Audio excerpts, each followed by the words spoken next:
रायगढ़ राज्य में एक बहुत ही शौर्यवान राजा थे। उनकी एक बेटी थी मैथिली। वो बचपन से ही बहुत लाड़ प्यार में पली बड़ी थी, इसीलिए बहुत घमंडी हो गई थी। वो किसी भी गरीब की इज्जत नहीं करती थी। एक दिन राजा अपनी बेटी के रूम के बाहर गया और बोला, मैथिली, मैथिली, कहाँ हो आप? हमें मंदिर जाना है। अपने पिता की आवाज़ सुनकर मैथिली तुरंत अपने कमरे से बाहर आई और अपने पिता से बोली, क्या पिताजी, फिर से मंदिर? गुड़िया, आज तुम्हारा जन्मदिन है तो मैंने सोचा कि आज मैं तुम्हारे हाथों से कुछ गरीबों को कुछ कंबल दान करवाऊं। पिताजी, अगर आपको कंबल ही दान करने थे तो आप खुद ही कर देते। मुझे मंदिर ले जाने की क्या जरूरत थी? सटिया गए हो गए एकदम पिताजी। अगर मैं धूप में गई तो मेरा रंग काला ना पड़ जाएगा। राजा के बहुत ज़्यादा कहने पर राजकुमारी मंदिर में जाने को तैयार हो गई। राजा और राजकुमारी अपने अपने रथ में बैठकर मंदिर की तरफ चल पड़ते हैं। लेकिन मंदिर में पहुंचते ही राजकुमारी सभी को कंबल फेंक फेंक कर देती है। तभी राजा अपनी बेटी से कहता है, बेटा, थोड़ी इज्जत से कंबल दो। तभी एक गरीब राजकुमारी को आशीर्वाद देने के लिए उसके सर पर हाथ रखता है। उस बूढ़े गरीब आदमी का हाथ अपने सर से हटाकर राजकुमारी ने उससे कहा, ये क्या कर रहे हो तुम? दूर रहो मुझसे, और अपने गंदे हाथ भी दूर रखो मुझसे। वहीं पर एक किसान फलों की टोकरी लेकर खड़ा होता है। वह कहता है, महाराज, मैंने सुना है आज राजकुमारी जी का जन्मदिन है, तो मैं राजकुमारी जी के लिए कुछ मीठे फल लाया हूँ। राजकुमारी, देखो, तुम्हें बेर बहुत पसंद है ना, ये लो। क्या ये भिखारी मेरे लिए फल लेके आया है और आपको लगता है मैं इस भिखारी से फल ले लूंगी?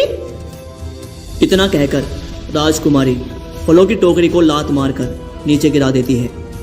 इन्हें कह दो ले जाए अपने फल। राजकुमारी, ये क्या बदतमीजी है? माफी मांगो इनसे। नहीं पिताजी, मैं नहीं मांगूंगी माफी वाफी। इतना कहकर राजकुमारी वहां से चली जाती है। राजकुमारी और राजा अपने अपने रथ में बैठकर राजमहल की तरफ चल पड़ते हैं और सभी गांव वाले भी अपने अपने कंबल लेकर अपने घर चले जाते हैं। पूरे राज्य में राजकुमारी की लोग निंदा कर रहे थे। अरे देखा, राजकुमारी आज मंदिर में सबके साथ कितने घमंड से पेश आ रही थी। भाई राजा साहब अपनी औलाद को अच्छे संस्कार नहीं दे पाए। कहाँ हमारे राजा का बर्ताव और कहाँ राजकुमारी का घमंडी स्वभाव। सही कहा भाई, पता नहीं राजा जी उसे कभी सुधार पाएंगे या नहीं। किसी से सही तरीके से बात करनी तक नहीं आती राजकुमारी को। शाम को राजकुमारी के जन्मदिन की दावत पर सभी लोग भोजन कर रहे होते हैं। तभी राजकुमारी अपने पिता से कहती है, पिताजी, ये आपने क्या बनवाया है? आपको तो पता है ना, मुझे पालक की सब्जी बिल्कुल भी पसंद नहीं है। और ये दही बड़े में दही इतना खट्टा। इतना कहकर राजकुमारी थाली पर से उठकर चली जाती है। राजकुमारी की इस हरकत से राजा बहुत अपमानित महसूस करता है। शाम को जब राजा अकेला बगीचे में बैठा होता है तो उसके कंधे पर कोई हाथ रखता है। मौसी, आप यहाँ कैसे? हाँ बेटा, आज मैंने सोचा कि आज राजकुमारी के जन्मदिन पर उससे मिलकर मैं उसे अपना आशीर्वाद देती चलूं। मौसी, मुझे लगता है शायद मेरी परवरिश में ही कोई कमी रह गई है, पर मैं क्या करूं जो वो सबकी इज्जत करना सीख जाए। मेरे पास एक तरकीब है। देख, मैं राजकुमारी के लिए कंगन लेके आई हूँ। राजा और उसकी मौसी राजकुमारी के पास जाते हैं। राजा की मौसी राजकुमारी को कंगन पहनाने लग जाती है, पर वो कंगन पहनाते वक्त राजकुमारी को चुभ जाते हैं। उफ, ये क्या कर रही हो? मुझे बहुत दर्द हो रहा है। नहीं पहनना मुझे कोई कंगन। और कुछ दिनों के बाद कुछ ऐसा हुआ कि उस राजा का राज्य कोई दूसरा राजा हड़प लेता है। इसके बाद राजा राजकुमारी को ले जाकर एक छोटे से गांव में रहने लगता है। बेटा, अब हमें यहीं रहना पड़ेगा। क्या? यहाँ? पर पिताजी, मैं इस झोपड़पट्टी में कैसे रहूंगी?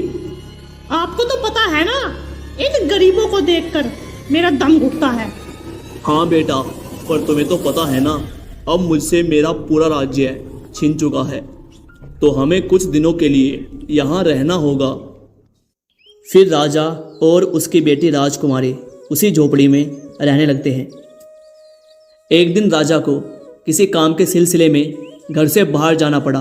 राजा ने घर से जाने से पहले राजकुमारी से कहा, बेटा, कुछ दिनों के लिए मुझे दूसरे राज्य में जाना पड़ेगा, बहुत ज़रूरी काम है। पर पिताजी, मैं यहाँ अकेली इन भिखारियों के बीच नहीं रह सकती। नहीं बेटा, तुम मेरे साथ वहाँ नहीं चल सकती, वहाँ तुम्हारी जान खतरे से खाली नहीं होगी।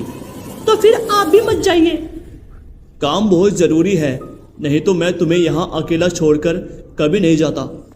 अच्छा सुनो, यहाँ पर तुम्हें खुद ही खाना बनाकर खाना होगा, और हाँ, सारा काम भी तुम्हें ही करना पड़ेगा। तुम थोड़ा अपना ध्यान रखना।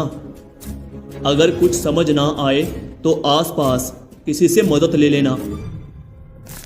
इतना कहकर राजा वहाँ से चला जाता है। बहुत जोरों की भूख लग रही है, पर यहाँ तो अब मुझे खुद ही खाना बनाना पड़ेगा। अरे, पर ये चूल्हा, ये कैसे जलता है? अब इसे कैसे जलाऊं?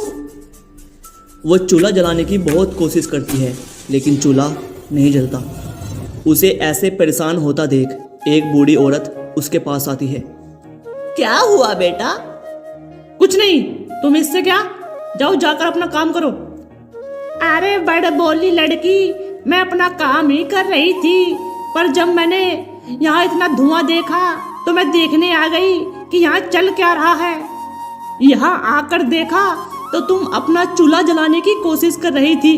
लाओ, मैं तुम्हारी मदद कर देती हूँ। मैंने कहा ना तुमसे, मुझे तुम्हारी कोई जरूरत नहीं है, मैं खुद ही चूल्हा जला लूंगी। ठीक है घमंडी लड़की, तो तुम ऐसे ही कोशिश करती रहना। अच्छा सुनो, जला दो चूल्हा। फिर बुढ़िया चूल्हा जला देती है और खाना बनाने में भी राजकुमारी की मदद करती है। तभी उसी वक्त बुढ़िया की पोती गंगा उसे बुलाने के लिए आती है। अरे, तुम कितनी सुंदर हो दादी, ये राजकुमारी है ना? गंगा राजकुमारी के बालों को हाथ लगाकर कहती है, तुम्हारे बाल कितने सुंदर हैं। दूर रहो मुझसे। अच्छा बेटा, मैं चलती हूँ, रात बहुत हो गई है। गंगा, तू आज यहीं पे राजकुमारी के साथ रुक जा और उनकी मदद करना, ठीक है? नहीं, मुझे किसी की जरूरत नहीं है, जाओ तुम यहाँ से। अरे, पर यहाँ रात को कभी कभी जंगली जानवर घुस आते हैं। बेटा, तुम अकेली हो, तुम्हारे पिताजी ने मुझे तुम्हारा ध्यान रखने के लिए कहा था, तो गंगा को अपने पास रुक जाने दो। ठीक है, पर तुम मुझसे दूर रहना, समझी? रात में गंगा राजकुमारी के पास रुक जाती है, लेकिन राजकुमारी गंगा से बहुत परेशान हो जाती है। राजकुमारी और गंगा जब सुबह सुबह उठ जाते हैं तो राजकुमारी गंगा से कहती है, अच्छा सुनो, मुझे दूध पीना है, यहाँ पर दूध कहाँ मिलेगा? वो तो ठीक है, पर आप पहले मुझे ये बताओ, आप गाय का दूध पियोगे या भैंस का? अरे, किसी का भी दूध ले आओ। तो आप एक काम करिए, आप मेरे साथ चलिए, मैं आपको तबेले से ताजा ताजा दूध पिलाऊंगी। क्या? तबेला? ये क्या होता है? चलो, आज मैं आपको दिखाती हूँ। फिर गंगा राजकुमारी को तबेले की ओर लेकर जाती है। अरे, तुम यहाँ मुझे कौन सी जगह लेकर आई हो? यहाँ कितनी बदबू है। अरे राजकुमारी जी, यही तो तबेला है। यहाँ पर ऐसे ही बदबू आती है, पर हमें तो इस बदबू की आदत है। और वो देखिए, वहां पर काका दूध निकाल रहे हैं। रोज आपके यहाँ दूध यहीं से जाता है। तो आपको तो फिर ये भी नहीं पता होगा कि जो हम भोजन करते हैं वो कहाँ से आता है। मुझे पता है कहाँ से आता है। कहाँ से आता है बताओ तो? रसोई से आता है। और कहाँ से?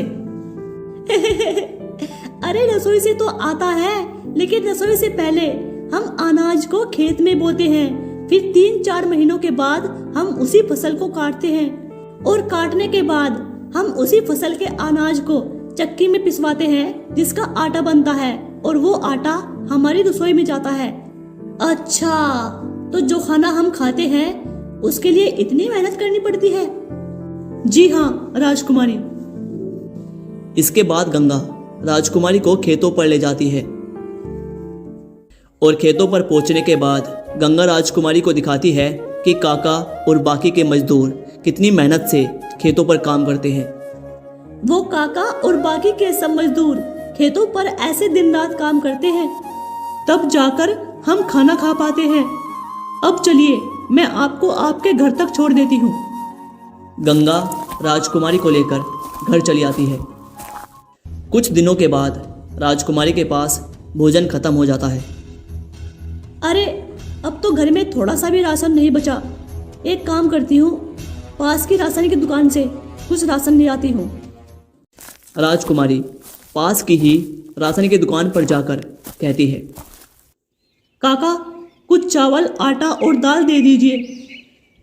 सामान लेकर राजकुमारी घर की तरफ जाने लगती है, लेकिन तभी दुकानदार उसे रोकता हुआ कहता है, अरे बेटी, पैसे। पैसे?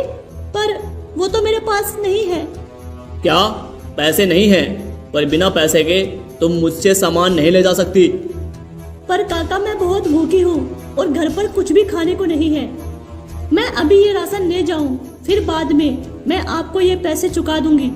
नहीं, बिना पैसे के तो मैं अपनी माँ तक को सामान न दूं। तो तुम किस खेत की मूली हो? काका, इस सामान के बदले आप जो बोलोगे मैं वो करने को तैयार हूँ, पर अभी मुझे ये राशन ले जाने दो। मैं बहुत भूखी हूँ काका। अच्छा तो ठीक है, एक काम करो, मेरे खेत में कुछ काम है, तुम उसे खत्म कर दो, फिर मैं तुम्हें ये राशन ले जाने दूंगा। ठीक है काका। फिर राजकुमारी दुकानदार के खेत में उसका बताया हुआ सारा काम करती है। फिर जाकर उसे समझ आता है कि जिस खाने का वो बैठे बैठे अपमान कर देती थी, वो खाना कितनी मेहनत और लगन से उगाया जाता है। कुछ समय पहले मुझे खाने की बिल्कुल भी कदर नहीं थी, और आज उसी खाने के लिए मुझे कितनी मेहनत करनी पड़ रही है। फिर वो सारा काम खत्म करने के बाद वो सारा राशन अपने घर ले जाती है। राजकुमारी को बहुत तेज बुखार आ जाता है। राजकुमारी जी, राजकुमारी जी, अरे आप तो बहुत कांप रही हैं। फिर गंगा राजकुमारी के हाथों को अपने हाथों में लेकर मसलने लगती है। गंगा देखती है कि राजकुमारी के हाथों में छाले पड़े हुए हैं। अरे, आपके हाथों में तो छाले हो गए हैं। रुको, मैं अभी दादी को बुला कर लाती हूँ। गंगा अपनी दादी को बुलाने के लिए चल पड़ती है। दादी, दादी। गंगा की आवाज़ सुनकर दादी तुरंत बाहर आती है। राजकुमारी जी को बहुत तेज बुखार हो गया है और उनके हाथों में भी छाले पड़े हुए हैं। आप जल्दी चलो और राजकुमारी के हाथों पैरों पर अपना बनाया हुआ मलहम लगा दो। फिर गंगा की दादी राजकुमारी के हाथों पर अपना बनाया हुआ मलहम लगाती है और गांव के ही कुछ लोग वेद को बुला कर लाते हैं और वो सभी राजकुमारी की सेवा करते हैं। राजकुमारी जब सुबह सुबह उठती है तो वो देखती है कि सभी गांव वाले उसके लिए कितने परेशान हैं और गंगा को उसके पैर दबाता देख राजकुमारी गंगा से कहती है, अरे गंगा, ये तुम क्या कर रही हो? हटो यहाँ से। मुझे पता है राजकुमारी जी, मैं आपको बिल्कुल पसंद नहीं हूँ, लेकिन आपको कल रात से बहुत तेज बुखार था, बस इसीलिए हम सब यहाँ पर हैं। ये सब सुनकर राजकुमारी का सारा घमंड चूर चूर हो जाता है और उसी समय राजा भी वहाँ आ जाता है। अरे बेटा, मैंने सुना था तुम्हें बहुत तेज बुखार हो गया है। हाँ पिताजी, अब मैं ठीक हूँ। फिर राजकुमारी राजा को सारी बातें बताती है। मुझे माफ कर दो मेरी बच्ची, मेरी वजह से तुम्हें ये सब काम करना पड़ा। अरे नहीं पिताजी, छोड़िए। आप ये बताइए, क्या आपका काम हो गया? उसी समय एक सिपाही वहां आता है और महाराज से कहता है, महाराज चलिए, रथ तैयार है। कहाँ चलना है पिताजी? हमारे महल में बेटी। पर महल तो। नहीं बेटी, वो सब नाटक था तुम्हारे घमंड को तोड़ने के लिए। क्या नाटक था? पर मैं कुछ समझी नहीं। हाँ बेटी, नाटक। हमारा महल सुरक्षित है और मैं तुम्हें यहाँ इसलिए लाया था ताकि तुम गरीबों की इज्जत करना सीख जाओ और तुम्हें पता चले कि जिस भोजन का तुम अपमान करती थी उसे उगाने के लिए कितनी मेहनत करनी पड़ती है। और अब मुझे लगता है कि तुम सब समझ गई हो। गंगा इधर आओ, मुझे मेरे बर्ताव के लिए माफ करना और मैं सभी राज्यवासियों से हाथ जोड़कर अपनी गलती की क्षमा मांगती हूँ। पिताजी, आज के बाद मैं अपनी प्रजा की पूरी इज्जत करूंगी। वाह बेटी वाह, आखिरकार मौसी का ये प्रयास रंग लाया। महाराज की जय, महाराज की जय, महाराज की जय, राजकुमारी की जय। फिर राजा और राजकुमारी दोनों महल चले जाते हैं।